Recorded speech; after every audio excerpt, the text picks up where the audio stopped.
A Europa e o mundo testemunharam hoje um momento para a história. Alemanha e França assinaram um novo tratado de cooperação para fortalecer a União Europeia e ainda frear o crescimento do populismo e do nacionalismo.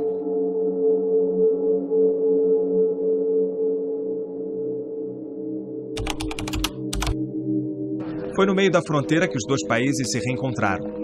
De um lado, a França de Emmanuel Macron, do outro, a Alemanha de Angela Merkel.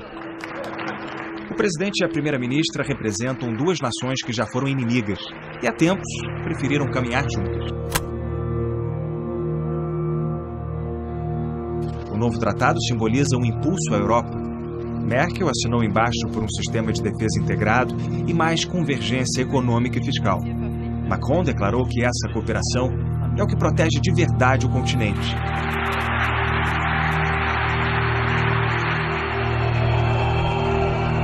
Só que os aplausos e as vaias escancaram uma Europa dividida. Merkel e Macron precisam de mais do que uma carta de intenções para convencer as ruas.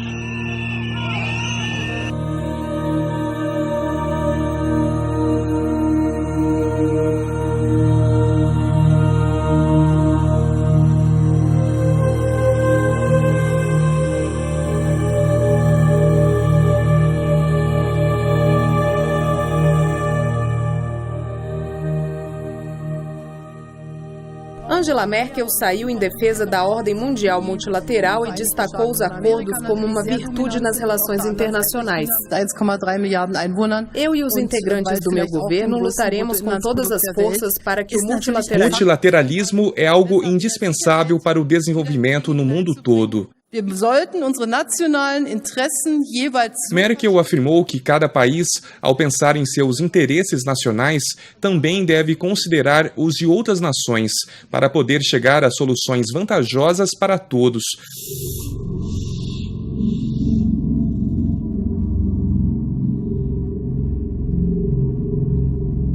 Na Europa, a França e a Alemanha assinaram um novo tratado de cooperação. Parece um antídoto para o sentimento anti-União Europeia que se espalha por alguns países do continente.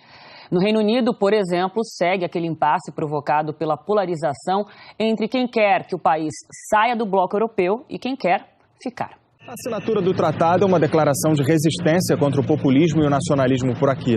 O bloco europeu vive hoje a maior pressão da sua história e o Brexit é um bom exemplo disso.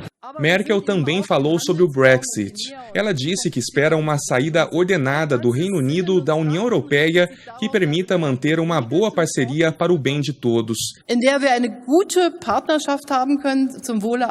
Ela também lembrou que em algumas áreas, como a segurança, a cooperação com o Reino Unido é indispensável.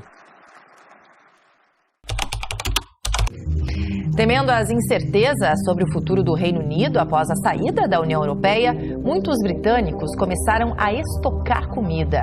O governo garante que não haverá escassez, mesmo se o divórcio for litigioso. Os detalhes de Londres com o correspondente Felipe Killing. O futuro do Reino Unido hoje é um grande ponto de interrogação. A data oficial para a saída da União Europeia é 29 de março e até agora não há nada definido. Sem um acordo, as relações com o bloco podem ser cortadas do dia para a noite. Uma das consequências imediatas seria o fechamento das fronteiras, com filas enormes para cruzar as importações. Nesse cenário de incertezas, muitos britânicos estão se preparando para o pior e estocando comida. E já tem gente lucrando com o desespero alheio. Uma empresa de Leeds, no norte da Inglaterra, está vendendo o chamado kit de sobrevivência do Brexit. Ao preço de 300 libras, cerca de R$ 1.400, ele contém comida congelada para 30 dias, filtro de água, papel higiênico e acendedor de fogo. O cenário catastrófico será sentido muito mais no bolso do que no estômago. A falta de alguns produtos promete subir o preço final de itens básicos, causando inflação. Não há sorrisos, palmadinhas nas costas, nem apertos de mãos. Mas antes um conflito diplomático sem fim à vista entre Itália e França. Os governantes italianos têm atacado o país vizinho com acusações e provocações. A última tem como autor o vice-primeiro-ministro Matteo Salvini, que disse esperar que os franceses não escolham o partido do presidente Macron nas eleições europeias. Mas as críticas começaram pela política migratória da França. Ele dá-nos lições sobre generosidade, bondade, hospitalidade, solidariedade e depois rejeita milhares de migrantes na fronteira com a Itália, em Ventimiglia e Piemonte. Espero que os franceses consigam em breve libertar-se de um presidente tão mau. O parceiro de coligação, o vice-primeiro-ministro italiano Luigi Di Maio, também já tinha acusado a França de gerar pobreza em África. Se a França não tivesse colónias africanas, as quais empobrece, seria a 15ª potência económica mundial, mas está entre as que lidera por causa do que está a fazer em África. A decisão de Donald Trump de retirar as tropas americanas da Síria criou uma crise entre Estados Unidos e Turquia, aliados na OTAN, a Aliança Militar Ocidental. Trump ameaçou devastar a economia da Turquia se o presidente Recep Erdogan cumprir a promessa de esmagar as milícias curdas que atuam no norte da Síria. Essas milícias lutam ao lado dos americanos na campanha contra o grupo extremista Estado Islâmico, mas são consideradas terroristas pelo governo turco e agora se sentem sozinhas, abandonadas com o anúncio da retirada americana.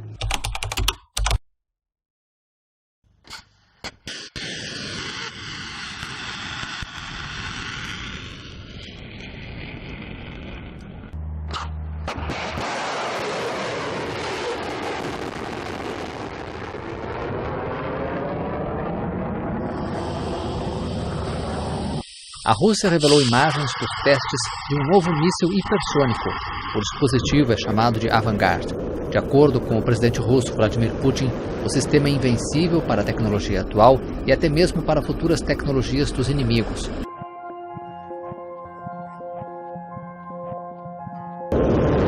Os novos mísseis de Vladimir Putin não são supersônicos, mas hipersônicos. Segundo o governo russo, 27 vezes mais rápidos que a velocidade do som. A falta de sintonia entre Rússia, Irã e Turquia está criando obstáculos para um acordo de paz na Síria. Os três países que se dizem capazes de garantir a paz na Síria se comportam como desfazedores de esforços da ONU, procurando garantir eleições nos mesmos países. Eleições sob controle da ONU que abririam caminho de volta para milhões de refugiados, segundo a entidade cujo alcance é universal. A ONU criou um comitê de 150 membros para supervisioná-las. Os que querem sepultá-las são apenas 3: Rússia, Irã e Turquia, também envolvidos em abandono de acordo de armas de destruição maciça. O sistema antimíssil Arrow 3 foi testado com sucesso em Be'er Yaakov, na região central de Israel. O programa foi desenvolvido e financiado em conjunto com os Estados Unidos. O sistema foi projetado para interceptar artefatos acima da atmosfera e com alcance de até 2.400 quilômetros. De acordo com o Center of Strategic and International Studies, o sistema foi desenvolvido para lidar com as crescentes capacidades de adversários regionais, como o Irã. Um ataque de Israel à Síria deixou 11 mortos. Pela segunda noite consecutiva, 1 hora de explosões e mísseis disparados por Israel sacudiram Damasco. A Rússia, aliada do governo sírio, afirmou que 30 mísseis israelenses foram interceptados. Segundo Israel, a operação atacou alvos de defesa da Síria e do esquadrão de elite da Guarda Revolucionária Iraniana no país. O exército israelense justificou os bombardeios, afirmando que tropas iranianas fizeram disparos contra o território ocupado das colinas de Golã. A ameaça de um confronto direto entre os rivais Israel e Irã tem aumentado na Síria desde que as forças armadas iranianas começaram a lutar ao lado de Bashar al-Assad contra rebeldes em 2012. To Japan now, and that country has adopted new national military plans that call for beefing up Japan's multi-dimensional military capability, citing increased security risks in Northeast Asia. Japan has laid out its new defense guidelines aimed at enhancing its capabilities to deal with security risks at sea, online, and in outer space in order to counter potential threats from North Korea and China. O FMI elevou a previsão de crescimento da economia brasileira este ano, mas reduziu a estimativa para o PIB global. No Fórum Econômico Mundial em Davos, na Suíça, a diretora executiva do FMI, Christine Lagarde, fez um alerta. Segundo ela, há o risco da guerra comercial entre Estados Unidos e China e a falta de acordo para a saída do Reino Unido da União Europeia desestabilizarem ainda mais a economia mundial. A China teve em 2018 o menor crescimento em 28 anos. Os números são do Bureau Nacional de Estatísticas.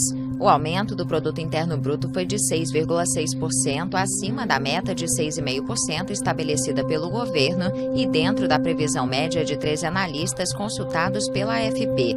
Ainda que próximo do percentual de 2016, quando chegou a 6,7%, este crescimento anual é o mais baixo desde 1990.